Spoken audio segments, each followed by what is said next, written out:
Aina silloin tällöin aamutelkussa on vieraita, joita ei tarvitse esitellä.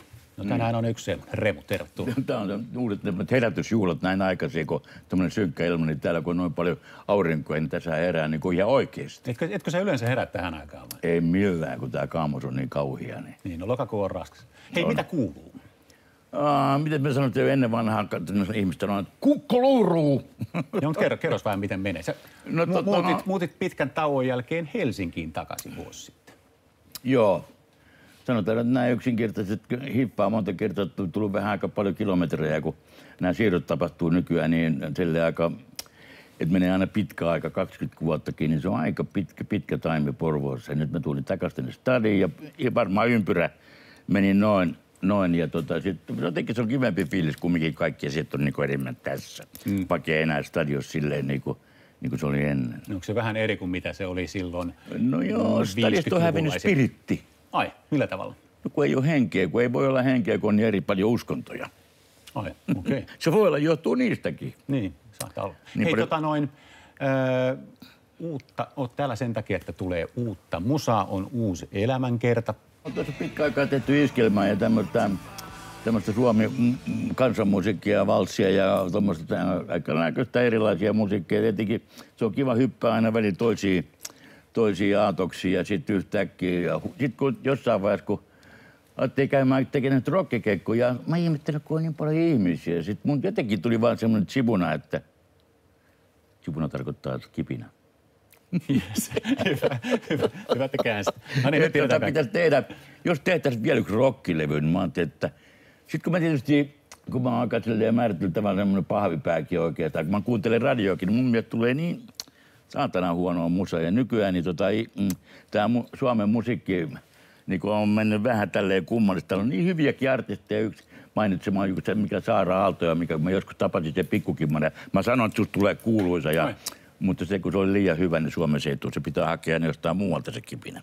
Niin tietysti mun tuli nyt hyvä fiilis, kun tuossa yölläkin kaveri soitti ja sanoi, että Texasissa lähtee kipinöitä, että täällä tapahtuu jotain. Niin. Se on aika hienoa. Onko hei tässäkin nyt sitten, niin kuin sanoit tuossa Helsingin palaamisesta, että ympyrä sulkeutuu? Onko tässäkin vähän niin kuin ympyrä sulkeutumasta, että palaat nyt siihen rockiin? Joo, ja nyt kun mä ajattelin, että nyt mä voisin yhden rockilevyn tehdä, mutta sitten kun mä oon taikauskoinen, niin ikinä ei saa sanoa tolla tavalla, että tää on viimeinen levy nyt, kun mä teen. Koska sitten esimerkiksi jos jengi likkaa hirveästi, niin on pakko tehdä uusi levy. Niin, jos ne sitä niin, ei muuten. Hei, yksi hauska huomio tästä, että tuolla on niinku tuttuja naamoja. Siellä on Ile Kallio, siellä on Michael Monroe. Niin miten tärkeää sulla oli päästä tällaisiin ukkojen kanssa tekemään? No kato, kun mä en ole ikinä käyttänyt semmoisia mausteita, mä oon ollut hyvin yksinkertainen tässä ruokavaliossa, niin suolaa ja sokeria vaan. Niin nyt mä ajattelin sitten tarhapöydällä, kun että kun se on niin melkein voisi sanoa, että Mike Monroe on maailman parhaimpia huuliharppukkuja. Ja se, että mä en muista, että olisin mä keikalle käyn sitten nähnyt sitä, mutta mä jotenkin vaan päätin, että se täytyy olla mieleen. Sitten mä sanoin sille yhdelle Taru Sormusten herralla, yhdelle jätkälle, joka hoitaa, että hoida Mike sinne studioon. Mä sitten sanoin, että Mike oli otettu. Saako se laulaa? Musta Mike saa laittaa, mitä haluaa siellä. Sitten mä sanotaan sille, että mene tonne noin, että 2 tahtia, pamautat sitä, ettei biisi käy, että liuu mukana. Se ei harjoitellut mitään. Et kun se laulu, mä pistin vielä semmosia ankuankkatekstiä, mitkä on laulettu mun kielellä, niin se veti kuin vanha tekemään, että toi on artisti. Okei. Hei, tuossa muuten kirjasta, nyt tähän liittyen tähän musiikkiin, sulla on siellä semmoinen lause, että jos soitetaan ihan samasta, se on ihan kamalaa. Siis, että kaikki soittaa ihan oikein, niin tämäkö on sun johtotähti? On se kyllä kauheeta. Kun musiikissa on semmoisia elementtejä, että siellä tavalla, kun monta kertaa kun mä siltä jätkilin jotain bassojuttuja, että mä sanoin, että älä soita samaa biisiä, tajut se on eri kappale ja eri tempossa soittaa. Sitten kitaristille tai toiselle sanotaan, että älä soita mitä toi soittaa, soitat ihan muut. Että funtsaat jotain vaikka torviutta, ja no se kun mä en osaa soittaa kitaraa, enkä mitään soitinta, niin mä oon helvetin hyvä neuvoa muuta soittamaan. Se on hyvä neuvo, kun ei saa itsekään. Niin. Hei, hauska huomio muuten, ei ollut tuossa videolla ehtinyt vilahtaa, mutta Richard Stanley on siellä. Vilahtaa kuvissa vanha Roadrunnerin tuottaja. No teksteikin oli vaikeaa, niin mä sanoin nyt oli Rikulle, että tee pari hyvää tekstiä. Se teki pari hyvää ja mun mielestä siinä on just se Riku juttu. Että mun mielestä siinä tuo levy on niin se kokonaisuus on niin erilainen ja tekstit on niin kuin aika jotenkin kivoja laulaa, kun mulla ei ole helppoa nuo jutut. Mutta Riku teki sitten taas oman juttunsa, että sanotaan nyt, että vanhat vitsit on parempia kuin uusi. Niin. Näin se on. levyn mainosteksteistä sanottiin, että sä et olisi voinut tehdä tällaista levyä nuorena. Että tää on nyt tämmöinen vähän niin kuin kypsyneen miehen levy. Ei toi ole mitään, mutta toi ei oikeastaan semmoista räkärokkia, eikä toi ole, että siinä on melodioita ja sitten se, että kun mä välillä kuuntelen, niin tuntuu, että eihän mä voi sanoa oikeastaan, että se on hurrikanismusaakaan. Niin. Mutta sitten se on kumminkin. Niin, ehkä siinä jotain kaikuja siitä saattaa niin, olla. pojat on tuolla noin, että ne paukuttelee sieltä omia säveleitä tuolta ylhäältä sillä tavalla, että kyllä me toi bändi on aika iso tällä hetkellä. Niin se, joo, jäsenmäärä kasvaa koko ajan. Kyllä. Kovaa vauhtia. Joo. Hei, sä oot 68V. Niin, mitä sä ajattelet vanhenemisesta? Kato, seuraava vuosi voi olla hyvin, kun se on 69 ja sehän on hieno asento. Se on legendaarinen semmoinen mytologinen kuvio. Niin. Mutta mitä sä ajattelet siitä, että mitä ikää tulee? No mä oon hyvin ihmeessä, niin kun mä joku silittää ikää ja tuommoisesta, että miten mä voin olla 69 tai 68. Ei mene mun nuppi. Mikä sun henkinen ikä on tällä hetkellä? No varmaan kun on 14 mä luulisin, että se on jäänyt sinne. Ja sitten on toinen ikä, mikä on vielä enemmän, mutta se on...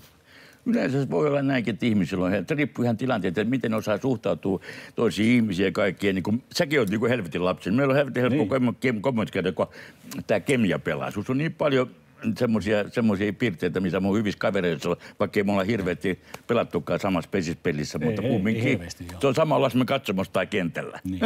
Joo. Hei, tuosta kirjasta pari juttua. Sä jupiset siellä aika monista asioista. Että esimerkiksi muodista. Nyt mä otan toisen siteerauksen, että kaikki mikä on muotia on perseestä. Tämä on nyt suori siteeraus. Niin. Voi sanoa näin. Aika tylysti sanottu. Niin se onkin, eikö ei siitä pääse yli. Eikä. Jos sä katsot esimerkiksi Talin kuvaa aamulla tai illalla tai kun menet katsomaan, kun ihmiset liikkuu, niin ne on semmoisia mustia, semmoisia saatana harakan paljottimen näköisiä semmoisia hahmoja, kun menee siellä. Ei siellä ole mitään värejä. Ämmät kävelee tennarit jalassa suurin piirtein. Joka 6 askel on sarka. Se tarkoittaa sitä, että ne on tullut sapipassilla metsästä tänne. Ei niistä tule stadilaisia tekemälläkään. Ja katsotaan läppäriä, katsotaan muotikuvia. Ja sitten, että ne ei tiedä sitäkään, että riko on riskillä ruma. Niin tosiaan siis sitäkin sä kritisoit, että tosiaan ihmiset kulkee se älykänny kädessä ja vähän siis niin kuin muissa maailmoissa. Se ahdistaa aika monia. Se ei ole hyvän näköistä ja se ei näytä hyvältä eikä se kuulosta hyvältä. Ja sitten kun naisissa on liikaa mieshormoneja. Okei. Ei jatka. Niillä alkaa koskaan vaan tsekki varmaan. Okay. Sen takia ne pitää kiluttimia ja kaikki nenärenkaat. On vähän Suomi-kritiikkiäkin siitä, että Suomi ei ole enää itsenäinen. Onko semmoinen tunne, että Suomi on muuta? No tämähän antoi ilmoitteeksi tälle kauhealle firmalle, tälle Elannolle, missä on 666 ja sillä tavalla. Mutta nyt ne pettää vielä, suomalaiset on pian mennyt alemmas, kun ne pettää, kusettaa niitäkin. Nyt ne jää kyllä hirveästä rikoksista kiinni. Tämä on kauhea paikka. Sitten nämä tekee, meitä rokotetaan. Herra Jumala, kato, kun et saa mitään. Vanhat ihmiset kuule pökähtyy tuonne kerhoihin, kato, kun sieltä ei tule latia enää, kun niitä pitäisi kumminkin hengittää. Se massi menee tuonne muihin henkiin. Nykyään on niin paljon uskonnollisia asioita, että ei voida enää ymmärtää, kun se... Hei, nyt jotta juttuimme liian negatiiviseksi, niin mikä sua ilahduttaa tällä hetkellä? Mikä sun tekee iloiseksi? Mä oon iloinen, kun mä oon täällä, Herra Jumala. Telkkariin tämähän on parasta, mitä ihmiselle voi tapahtua, mutta niin kuin normielämässä, niin mikä ilahduttaa? No kato se, että jos sanotaan nyt näin, että jos tehdään jotain asioita, että jos on vähän vaikeitakin juttuja ja tilanne voi olla hankala, sitten kun päästään yhtäkkiä maaliin ja samaan aikaan, kun tulee kirja ja levy, mä nukun yön niin helvetin hyvä. Ja se, että se rakkauden tunne on mieletön, koska se musiikki kuulostaa hyvältä. Ja tuo kirjakin vaikuttaa aika hyvältä, kun mä en ole puhunut paskaa oikeastaan ollenkaan siellä. Niin, eli tulee semmoinen tunne, että ikään kuin työmies on työnsä tehnyt ja nukkuu sen jälkeen hyvin. Niin, kato, kaikki on pöydällä. Ei siellä muuten saman aikaan pyöri kuvia tästä kirjasta, niin tästä vanhasta musiikin menneisyydestä. Niin mikä juttu sulla nousee siellä niin päällimmäisenä mieleen? Esimerkiksi Harry Gainsvuosista.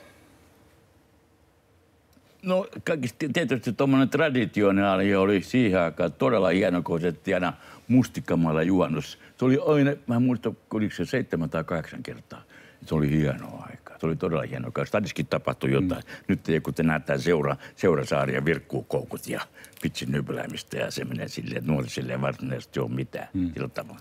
Maailma oli aika erilainen silloin.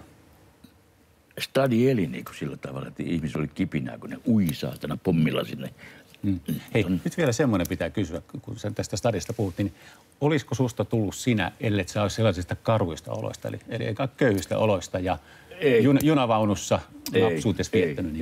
Ei.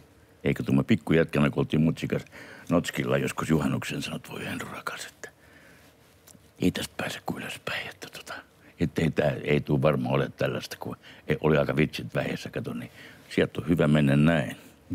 Sieltä. Mitä alempaa lähti, niin sitä korkeampi on korkeus. Äitis oli hieno ihminen. Hei, kiitos Remu käynnistä ja kaikkea hyvää jatkossa. Okei, yeah.